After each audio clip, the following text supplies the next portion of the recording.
Hello, good morning students. बेटा ध्यान दो। एक तो फर्स्टली आप मेरी रिक्वेस्ट सुनेंगे। बेटा प्रॉब्लम ये है कि हिंदी मीडियम और इंग्लिश मीडियम दोनों की वीडियो एक साथ सेंड करने का पर्पज़ ये है क्योंकि मेमोरी स्पेस अगर अलग अलग बनाते हैं दोनों वीडियो में तो फिर तुम लोगों को सेंड ही नहीं हो पाएगी वीडियो। इसलिए एक ही वीडियो में मैं समझा रही हूँ। अगर कोई टर्म इंग्लिश मीडियम को नहीं समझ आती है तो आप पूछ लिया करो। मैंने आपको नंबर दे रखे हैं, व्हाट्सअप नंबर, आप उस नंबर पे मेरे से पूछ लिया करें। आंसर मैं आपको दे दूंगी हर एक क्वेश्चन का जो आप पूछेंगे। इसके अलावा हिंदी मीडियम को भी मान लो ऐसी कोई टर्म जो मैं इंग्लिश में बता रही हूँ नहीं समझ आए तो पूछ लें। आई बात समझ में? चैप्टर वाइज जितना पढ़ा दिया है साथ साथ रिवीजन करते रहो, ठीक है। आज कल की वीडियो में अपन ने सीखा था कि हर एक यूनिट सेल के अंदर कितने नंबर ऑफ एटम्स रहते हैं। यूनिट सेल पहले तुम पढ़ चुके हो। यूनिट सेल अपन किसको कहते हैं कि यूनिट सेल का मीनिंग होता है वो स्मॉलेस्ट यूनिट जो बार बार रिपीट होकर के पूरे क्रिस्टल का फॉर्मेशन करते हैं, उसको अपन यूनिट सेल कहते हैं। अब एक यूनिट सेल के अंदर कितने एटम्स रहेंगे, जैसे बीसीसी में कितने रहेंगे, एफसीसी में कितने रहेंगे, सिंपल क्यूबिक में, सरल घनीय में कितने रहेंगे। और ये ध्यान रखें इनको बीसीसी और एफसीसी ही बोलना है, चाहे हिंदी मीडियम हो चाहे इंग्लिश मीडियम हो, ठीक है। तो सबसे पहले अपन ने सिंपल क्यूबिक या सरल घनीय के लिए सीखा था कि 1/8 × 8, तो पर एक यूनिट सेल के अंदर एक एकक कोष्टिका के अंदर एक ही कण रहता है। और वो तुम्हें कारण मैंने बताया था क्योंकि सारे पार्टिकल्स देखो इधर जो 3D में डायग्राम बना हुआ है। अगर अपनी रेगुलर क्लासें होती स्कूल में तो मैं मॉडल से तुम लोगों को चीजें समझाती तो बहुत अच्छे से समझ में आता। तो ध्यान दो, एक आपको इमेजिनेशन पावर से, क्योंकि केमिस्ट्री सबसे बढ़िया सीखने का तरीका है इमेजिनेशन पावर।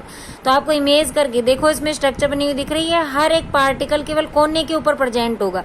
तो मैं तुम्हें पूछूं बेटा बताओ एक पार्टिकल का इस पूरे क्रिस्टल को बनाने में कंट्रीब्यूशन योगदान कितना है? तो तुम कहोगे मैडम 8 है टोटल, एक का हो गया 1/8, तो 8 का कितना हो गया 1/8 × 8, तो आ गया इक्वल में 1। इसका मीनिंग सिंपल क्यूबिक में एक अवयवी कण रहता है, ठीक है। एक यूनिट सेल के अंदर एक कण रहता है, एक पार्टिकल प्रेजेंट होता है। फिर अपन बात करते हैं काय केंद्रित, इसको अपन बोलते हैं बॉडी सेंटर्ड बीसीसी। अब बीसीसी के अंदर ध्यान दो कितने पार्टिकल होंगे, देखो ये रहा बीसीसी का डायग्राम। मीनिंग 8 तो 8 कोनों पे होंगे और एक होगा सेंटर के अंदर। तो सेंटर वाला बेटा किसी को भी डिवाइड नहीं करता, वो तो बीच में रहता है। तो ये जो सेंटर के ऊपर वाला जो पार्टिकल है, 8 कॉर्नर वाले तो हो गए 8 × 1/8, तो एक तो हो गया कोने वाले का योगदान, ठीक है। कंट्रीब्यूशन एक तो हो गया कॉर्नर का और सेकंड एक हो गया सेंटर के अंदर। तो एक और एक टोटल कितने पार्टिकल हो गए बीसीसी में? 2 पार्टिकल हो गए पर यूनिट सेल में। उसके बाद अपन चलते हैं एफसीसी। देखा है एफसीसी का डायग्राम, हर एक फेस के ऊपर आप लोगों को पार्टिकल नजर आएगा। ये देखो एक पीछे की तरफ जा रहा है वो भी पार्टिकल ही है। तो इस हर एक कण के लिए ध्यान देंगे वही 8 × 1/8, ये तो हो जाएगा कोने के लिए। और 6 फलक वाले हर एक बताया था मैंने, फलक को 1/2 भाग में, आधे भाग में अध्यासित करता है, उसको डिवाइड कर देता है आधे भाग में, इसीलिए उसका योगदान होगा 1/2। तो फलक वाले का एक एक कण आ गया जो 1/2 × 6 टोटल है, तो 3, इसलिए टोटल हो जाएंगे 4 एटम। अब आज अब नया टॉपिक पढ़ेंगे अपन, क्लोज पैकिंग स्ट्रक्चर या ठोस में हिंदी में बोलते हैं निबिड़ संकुलन। निबिड़ या क्लोज पैकिंग का मीनिंग समझ लो पहले क्या होता है।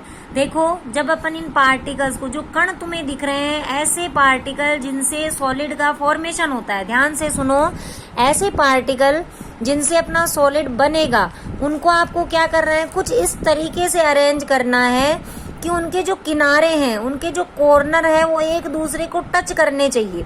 अपन इस तरीके से देखो इनको जमाएंगे इन कणों को, इसी अरेंजमेंट को अपन क्लोज पैकिंग या हिंदी में निबिड़ संकुलन कहते हैं। आ गई बात अच्छे समझ में? ध्यान दो, लिखा हुआ पढ़ो कि अपन एक दूसरे की निकटतम दूरियों पर इनको रखेंगे कि क्रिस्टल का इस प्रकार का अरेंजमेंट होगा जिसके अंदर क्या होगा कि एक दूसरे के किनारे बिल्कुल इनको स्पर्श करने चाहिए, किनारे टच होने चाहिए इनके।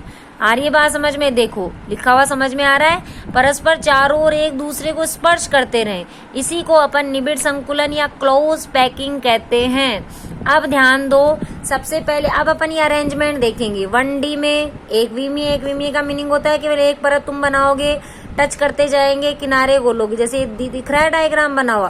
फिर अपन 2D में पढ़ेंगे, द्विविमीय परत, मतलब एक जो, जैसे मान लो थाली के अंदर इस तरीके से या फिर आपने इस तरीके से लड्डुओं की कतार बना दी, सिर्फ एक ही।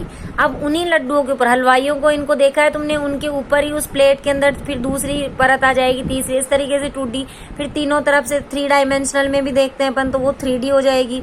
तो फर्स्ट आता है अपना 1D, एक विमीय निबिड़ संकुलन या 1 डायमेंशनल क्लोज पैकिंग। ध्यान से समझो और इस बात को समझना कि अभी मैं तुम्हें पूछूंगी कि बताओ इसका कोऑर्डिनेशन नंबर या समन्वय संख्या कितनी होगी। तो बेटा देखो, एक विमीय निबिड़ संकुलन, किनारे स्पर्श करके तुमने इस तरीके से बहुत सारे गोले लगाए। अब क्या किया, ये तो हो गई क्लोज पैकिंग अरेंजमेंट या निबिड़ संकुलन। इसके अंदर प्रति गोले को देखो, एक गोला अन्य कितने गोलों को स्पर्श कर रहा है, मैंने तुम्हें पूछा, तुम कहोगे मैडम 2, इसके लिए पूछू तुम कहोगे मैडम 1। एक नहीं बेटा, इधर भी गोले हैं टच के अंदर, बहुत सारे होंगे, ये तो इनफाइनाइट तक चलते रहेंगे। तो किसी भी एक गोले को जब तुमने पकड़ के देखा तो मुझे पता चला वो अन्य 2 गोलों के, अन्य 2 जो पार्टिकल्स हैं उनके कांटेक्ट में है, उनके संपर्क में है।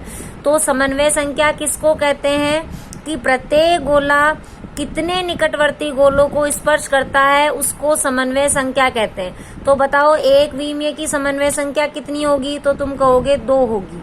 आ गई बात समझ में। एक विमीय परत के अंदर या क्लोज पैकिंग जो 1 डायमेंशनल अपन बनाते हैं उसमें कोऑर्डिनेशन नंबर होगा कितना, 2। अब चलो द्विविमीय परत में, द्विविमीय परत के अंदर ध्यान देंगे 2 प्रकार की। द्विविमीय का मीनिंग इसी परत के पास सटी हुई अलग दूसरी परत अपन उसी के ऊपर फिर इस तरीके से बनाएंगे। तो ध्यान देंगे, इसको 2 भागों में मैंने बांटा है। फर्स्ट है वर्गीय निबिड़ संकुलन, जिसको अपन क्यूबिक क्लोज पैकिंग के नाम से जानेंगे। क्यूब लाइक एक स्ट्रक्चर बनेगी, सीसीपी भी अपन इसको कहते हैं, ठीक है। तो ध्यान दो, क्यूबिक क्लोज पैकिंग जिसको अपन कहते हैं। अब क्यूब की क्लोज पैकिंग देखना, और एक आएगा अभी तुम्हारे एससीपी सेकंड, और ये नाम शॉर्ट फॉर्म से याद रखने, हिंदी मीडियम इंग्लिश मीडियम दोनों को। तो सीसीपी और एससीपी। तो वर्गीय निबिड़ संकुलन कैसे किया देखना, ध्यान दो। ये तो थी 1 डायमेंशनल, बना ली 1 डायमेंशनल। अब सीसीपी कैसे बनेगा देखना। ठीक इसके नीचे, बिल्कुल एक गोले के बिल्कुल नीचे दूसरा गोला बनाओ। ये बना दिया मैंने सेकंड, एक लाइन आ रही है बीच में, वो पहले की खिंची हुई थी, ठीक है। दोबारा चाहो बना लो। ये तो बनाई तुमने पहली परत 1D की, उसके बाद में मैंने बनाई ये दूसरी परत। ध्यान देते जाओ बेटा, बिल्कुल एक दूसरे को टच करते हुए गोले बनाने। फिर ये बनाओगे तुम थर्ड, ये थर्ड बना दिया। अब देखना, कोई भी एक गोले को, जैसे इसको पकड़ लिया, देखना ये एक गोला तुम्हें कितने गोलों के टच करता हुआ दिख रहा है। ये टच कर रहा है, ये टच कर रहा है, ये भी टच कर रहा है, मिला दो इनके, और ये भी टच कर रहा है। मैंने थोड़ा दूर बना दिया, ये देखो इस तरीके से। और कोई लग रहा है तुम्हें कि वो टच कर रहा है, ये तो नहीं, ये दूर है। तो देखो कितने के संपर्क में आ रहा है, ये 4 में। तो सीसीपी के अंदर ध्यान दो, उपसय संयोजन संख्या, समन्वय संख्या या कोऑर्डिनेशन नंबर कितना दिख रहा है सीसीपी का, 4। और एक वर्ग की स्ट्रक्चर बनी हुई दिख रही है, स्क्वायर फॉर्म, इसीलिए अपन इसको बोलेंगे क्यूब। क्यूब की स्ट्रक्चर तो क्यूबिक क्लोज पैकिंग। आ गई बात ढंग से समझ में। उसके बाद आता है एससीपी। अब देखना एससीपी में अरेंजमेंट कैसे करोगे। एससीपी ऊपर वाली लेयर बना लो, बिल्कुल अच्छे से बना लिया। ऊपर वाली लेयर के जैसे देखो सीसीपी बनाना था, तो बिल्कुल ऊपर वाली के नीचे, जैसे ये जो ऊपर लड्डू तुमने बनाया है, बिल्कुल उसके नीचे ही दूसरा बनाया था, फिर तीसरा भी उसके नीचे। मतलब ए बी सी, ये मान लो ए लेयर है, ये बी है, ये सी है, ए बी सी तीनों सेम बनेगी। लेकिन इसमें आना, ध्यान दो, इसमें दिख रही है बी बी लिखा हुआ ए, मतलब बी वाली लेयर जो तुमने बनाई है, जैसे 2 गोले बनाओगी तो उनके खड्डे के अंदर नीचे वाली लेयर बनेगी। इस तरीके से मान लो मैंने 2 ऊपर वाली लेयर बना दी, तो अब इसके नीचे नहीं बनाना, 2 गोलों के बिल्कुल बीच में लेयर आपको स्टार्ट करनी है। 2 गोलों के बीच में बनाते हुए, आ रही बात समझ में। 2 गोलों के बीच के अंदर, 2 गोलों के बीच में इस तरीके से नीचे वाली लेयर बनेगी। फिर फर्स्ट और थर्ड सेम होगी, सेकंड और फोर्थ सेम होगी। फिर तुम किसी भी एक गोले को पकड़ के देखो, तुम देखोगे ऊपर वाले 2, नीचे वाले 2 और साइड वाले एक एक गोले उसको टच करेंगे। इस तरीके से 6 गोले इसको टच करते हुए दिख रहे हैं, इसीलिए इसकी समन्वय संख्या 6 होगी। ये चीज दोबारा सुन ले, फर्स्ट और थर्ड लेयर सेम होगी, फर्स्ट सेकंड थर्ड सब सेम नहीं होगी, फर्स्ट सेकंड थर्ड सब सेम होगी सीसीपी में। एससीपी में पहली और तीसरी समान बनानी है, पहली लाइन के खड्डों में, 2 गोलों के खड्डों में दूसरी लाइन बनानी है, तो ये बन जाएगा एससीपी। इसी तरीके से अब ये तो था 2D में, अब तुम 3D के अंदर बनाओगे तो 3D का पैटर्न ध्यान देंगे। ये देखो, ये दिख रहा है 3D के अंदर बना हुआ। 3D के अंदर अपन क्या करेंगे, वही CCP बनाएंगे और SCP बनाएंगे। ये देखो 3 डायमेंशनल स्ट्रक्चर के अंदर ध्यान दो, देख लिया CCP बना हुआ दिख रहा है, वही CCP का पैटर्न है, सेम, कोई अलग नहीं है, लेकिन बस फर्क है कि ये तुम्हें 3D में बना हुआ दिख रहा है। उसके बाद ध्यान दो बेटा, अब अपन पढ़ते हैं इस तरीके से, तुम्हें यहाँ बुक में TO इस तरीके से लिखा हुआ दिख रहा है, मतलब मैं समझा दूं इसका मीनिंग क्या होता है, ध्यान देंगे। चतुष्फलकीय, अष्टफलकीय, इंटरस्टिशियल वॉइड्स, वॉइड्स आखिर होता क्या है, किसको अपन बोलते हैं, टेट्राहेड्रल वॉइड्स, ऑक्टाहेड्रल वॉइड्स, चतुष्फलकीय, रिक्तिका, अष्टफलकीय। देखो रिक्तिका होती क्या है, जब अपन गोलों को इस तरीके से क्लोज पैकिंग बनाते हैं, निबिड़ संकुलन बनाते हैं, तो कुछ स्पेस, ध्यान दो, दिख रहा है इस तरीके से मैंने टच किया, यहाँ कुछ स्पेस शेष रह जाता है, इसी स्पेस को अपन रिक्तिका या वॉइड्स कहते हैं। देखो इस तरीके की शेप का नजर आ रहा है तुम्हें, ये खाली जगह दिख रही है इस तरीके की, तो तुम्हें इस तरीके की टेट्राहेड्रल शेप लिख रही है, इसी को अपन बोलते हैं टेट्राहेड्रल रिक्तिका, टेट्राहेड्रल वॉइड्स, या हिंदी में जैसे बोलेंगे चतुष्फलकीय रिक्तिका।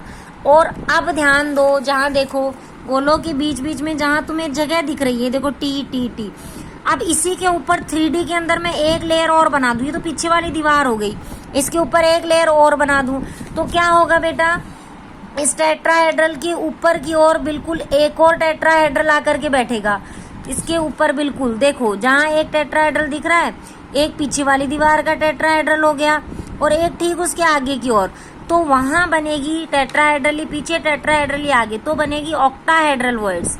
अष्टफलकीय रिक्तिका बनती है जहां 2 टेट्राहेड्रल, 2 चतुष्फलकीय रिक्तिकाएं मिलेगी।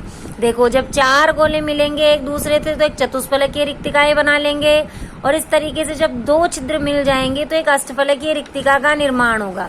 देखो इस तरीके से, देखो यहाँ तुम्हें 3D के डायग्राम में दिख रहा है, देखो येलो वाले गोले और फिर ब्लू वाले गोले और आ गए ऊपर, तो यहाँ बीच में देखो पहले येलो वाले की थी पहले टेट्राहेड्रल और ब्लू वाले की ऊपर थी टेट्राहेड्रल, बीच में इन दोनों को मिला करके देखेंगे ऊपर से तो 3D में अपने को दिखेगी ऑक्टाहेड्रल वॉइड्स, अष्टफलकीय रिक्तिका। समझ गए, ये डायग्राम ध्यान देंगे, आपसे बनेंगे नहीं क्योंकि 3D में है, ये कॉपी में आपको वही डायग्राम बनाने हैं जो मैं तुम लोगों को भेजूंगी, ठीक है। उसके बाद आ गया पूरा ढंग से समझ में, ये हो गई चतुष्फलकीय और अष्टफलकीय रिक्तिकाएं। आ गया रिक्तिका किसको कहते हैं, वॉइड्स किसको कहते हैं, कि कुछ स्पेस बच जाता है क्लोज पैकिंग में, संकुलन जब अपन बनाते हैं क्लोज पैकिंग तो उसमें कुछ जगह रह जाती है, वही रिक्तिका कहलाती है। और 2 प्रकार की होती है, चतुष्फलकीय और अष्टफलकीय। अब अपन पढ़ेंगे संकुलन क्षमताएं ज्ञात करना।